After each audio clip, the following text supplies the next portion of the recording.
make sure my overlay is on top, because otherwise I will completely forget, and then we will have no overlay for like half of the first game until I glance over the chat and everyone's saying, "Sayle, there's no overlay," and then and then everything goes badly. But I remembered. So yes, that was an awesome Bisu hype video by our lovely Stratos. He actually made a few of them. They're in the second post of the live report thread. So recommend you guys go take a peek at those. They're pretty cool. He's got one for C as well.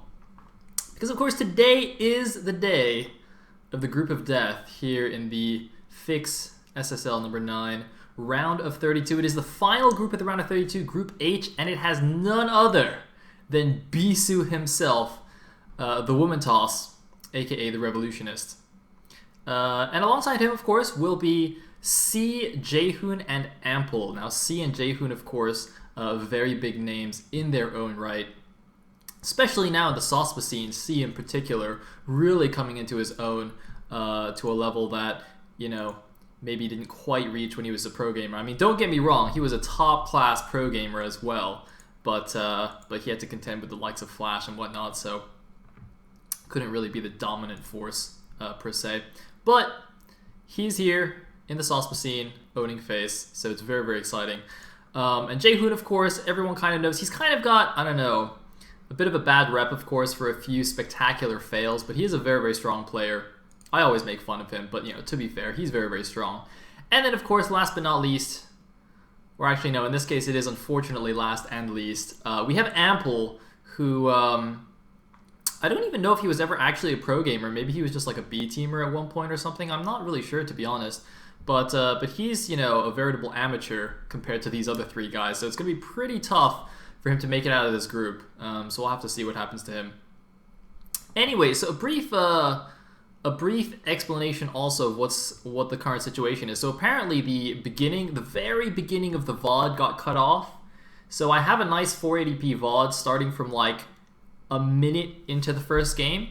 And Stratus also provided me with a really low quality capture from let me turn it down a bit. So this is a capture from Sock's stream where he just kind of watches it, but it's like really low quality, and we're only missing like about a minute into the game. So basically Bisu just sends out his first probe, presumably to do a proxy. So I'm not going to bother loading this video. I think we'll go straight into the higher quality one and look at Bisu's face in all his glory. So I hope you guys don't mind that. I'm literally just skipping like a minute of the first game of the group. So that's about it. Right, with that, on to game number 1. So let's hopefully Bisu's not just gonna 2-gate him. I assume this is only a single gate proxy coming from Bisu. He actually does occasionally do that kind of thing. So it's not completely all in, but you can put on a lot of pressure. I'm fairly certain he's not going to be proxy 2-gating his opponent, Ample, considering their skill difference, basically. Anyway, so yeah, Bisu versus Ample. The group format is of course the same as well, basically every other cast so far. Best of 3 for the first 2 series, and then winners, losers, and final match are all best of 1s. And indeed, you can see the probe is actually moving out. So it is only going to be a single proxy gateway. Bisu is going to put on a lot of pressure with this, and then just follow up with whatever he wants. I'd imagine he may follow up with a Reaver, especially with this gas steal, forcing his opponent to, or rather encouraging his opponent to do something like a 1-Rax expand build. So he could end up even proxying the Robo right here and doing a really aggressive proxy Reaver and just do severe damage, if not just kill his opponent outright with some fancy Reaver micro. It's actually kind of interesting. He used this proxy gate to great effect against Flash in Winners League Finals once. That was just such a memorable game for me. I'm sure plenty of other players have done. Well, I know plenty of other players have done this, and particularly against C, of course, in his unfortunate Pro League run in the last season of Pro League. But yeah, this is it's a pretty fun strat. At least if you're Protoss, it's definitely not fun if you're Terran. This kind of thing is really hard for Terrans. I'd imagine like really high level Terrans like Ample are probably a little bit more okay with it, but if you're doing this on like Icy Cup ladder at anywhere below C rank, or even at C, the C ranks, the Terran's just gonna have a bad time. This is really powerful. Anyway, we even got a pylon here in the base, basically to prevent a wall off. I wouldn't have imagined that would have walled off anyway, so that's a curious pylon to me. Maybe he'll just build a shield battery there as well. Obviously, he needs a supply from the second pylon anyway, so he'll just let that finish, yeah. I'm actually curious to see if he builds a shield battery. I don't know if he's going to commit himself that hard to this aggression. But anyway, I guess it is just to block the wall. Actually, no, I guess the wall would have been Zealot tight. It wouldn't have been like Probe or Ling tight, but it would have been Zealot tight, so I guess it makes sense for the pylon to be there. And looks like the assimilator was killed and he just promptly rebuilt it. That's actually quite a fundamental mistake there from Ample to allow that to be rebuilt. If you see the probe coming back to rebuild the assimilator, you should actually just let the assimilator live a little bit instead of killing it straight away, just to make sure you actually have the opportunity to grab it.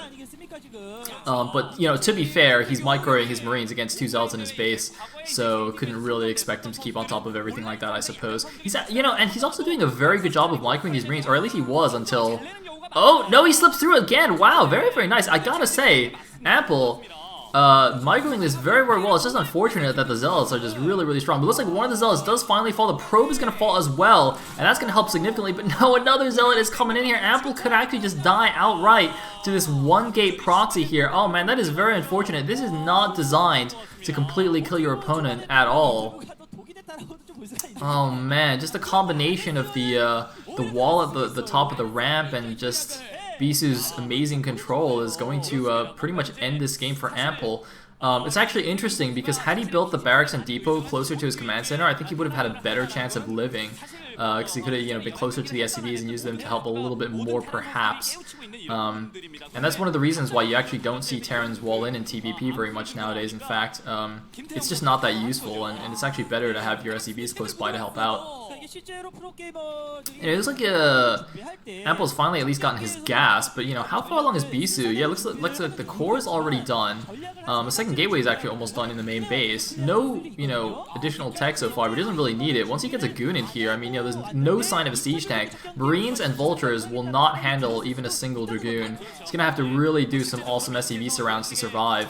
But he's like barely surviving the Zealots as it is. At least he's making a fight of it.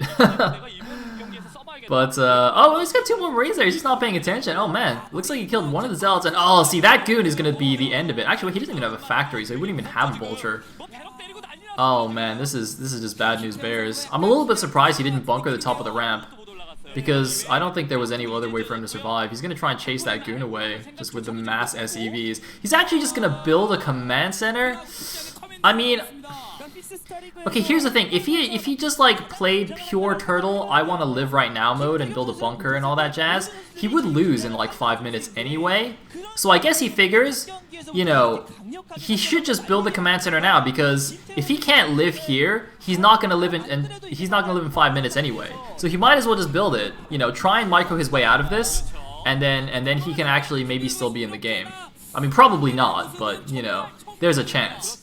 But if he just like, you know, built another barracks or a bunker or whatever, he'd probably just instant lose straight away. So GG from Ample. Could not hold off just the single gateway's worth of Zealots. And Bisu takes a very easy game number 1 here against Ample. Oh man, I didn't even have time to like do the overlay. This is like not even got positions or colors or anything, man.